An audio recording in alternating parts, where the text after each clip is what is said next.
last week I found myself in a situation where I had gotten some news that wasn't necessarily bad news, but it wasn't the news that I had expected to get. It was one of those things that was kind of unexpected. And I went to a meeting, and you may have been here. I've been to a meeting that I didn't really expect a bad outcome, but at the same token, my expectations were not extremely high for what the outcome was going to be. And in the meeting, I got some news that was like, whoa, like it was great news, right? Depending on your perspective, but it still wasn't the news that I had expected. And went over, it kind of went over to a place of, whoa, it went against some of the things that I had already thought about a decision that I was making. And it got to a point where I couldn't shake it. Like, even though it was good news in the long run, and I'm excited about the possibilities and opportunities, I couldn't shake the fact of, I wasn't sure how to feel, right? And so I went for a ride, and I went to my spot. I have a spot here in Maryland that I found myself alone with my thoughts. And I went to my place where I knew I could get what we call solitude, free from the noise, so that I could listen to the voice of God. Because there come time where we have so much noise that's around us. We have the TV, we have the people that are around us. We have sometimes we have our thoughts and the busyness of life. And I realized that I needed to put myself in a place of calmness and quiet so that I could truly hear what the next step was. When thinking about solitude, one might think about a solemn moment that may be considered boring. When I think of solitude, it's like, man, I got to put myself in a place that's a little boring. Like, there's nothing really happening. Especially if you're a person who thrives off of business and people, busyness and people. I'm sorry. And however, the older I get, the more I recognize and understand what exactly it is when it comes to solitude. It is basically spending time alone, free from interaction, free from interference of other people. And notice I'm not saying, it's free from TV or music or anything like that, because some people, in their moments of solitude, I know for me, sometimes when I go to my little spot, I have like some worship music playing, right, in the background, or some soft jazz, or just something meditational, right, that kind of just gets me in the mindset of really facilitating that. So I'm not going to tell somebody that moments of solitude have to be complete quiet, so to speak. I know sometimes when I just want to be left alone to my thoughts, I may put something on Netflix and watch a TV show or watch a movie or something just alone to myself. So that can be a part of it. And I know some people may disagree with that, and that's fine, but I'm just telling you, for me, that I can understand how that could work. The point is that we have to put ourselves in moments of solitude, especially in the business of what's going on, especially as the world's starting to pick back up again. I think that a lot of people will agree that while the pandemic had its moments, with the loneliness and stuff, there was some great moments of being able to kind of be free from the life of busy, right? Psychology Today has done many articles on the benefits of solitude. Some of the reasons include allowing the brain to reboot.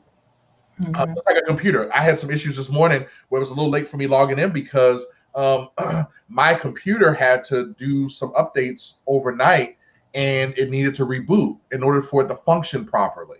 And our brain is, it's been considered by many to be one of the best computers out there, and it needs to reboot too. Sometimes we just need to reboot, like just really kind of shut it down, unplug it, and then let it tick back up through the motions. Also, solitude improves concentration and productivity. It also allows you to discover yourself and find your own voice, and it provides time to think deeply. And so I know some people are going through some decision making that they're having to make about some relationships, some job situations. Maybe you're making a decision about whether or not it's time for you to go back to school to pursue that next degree. Maybe it's about time for you to make a move in your businesses or start a business even. Maybe it's about time for you to make a decision about where you're going to move physically to, the school that your child is going to go to. Whatever it is, there's something about solitude that helps. I remember several years ago, it was 2006, one of the worst days of my life professionally. I remember leaving my place of employment, and I drove to my house, and I sat, and I had a garage, but I drove to the front driveway, and I sat there, for a good 30 minutes. And I remember saying, God, I don't know what I'm going to do. And I just sat there in complete silence. And I sat in that silence, and it was as clear as day, as if the Lord was just sitting right next to me. I heard him say, "You're not going to do anything. You're just going to let me take the wheel right now and guide you through this moment." And that for me was a very pivotal time. Headspace with Dr. Mike, believe it or not, was birthed out of that moment. Over 10 years ago. And so it was that moment of solitude, listening and really hearing instead of the noise. I think back to my days in Ohio when we were out in the middle of nowhere and we were just sitting there gazing stars. By the way, here in Baltimore, you don't go and just sit and gaze stars, right? That's not a thing that we do. But in Ohio, we did that because there wasn't much to do in Ohio, especially after 7:40 at night. And we were sitting there gazing at stars. And do you know, for the first time, I actually saw pieces of the Milky Way. And for the first time, it was out there that I actually saw shooting stars. I had never seen a shooting star before. I just heard about them, never saw it.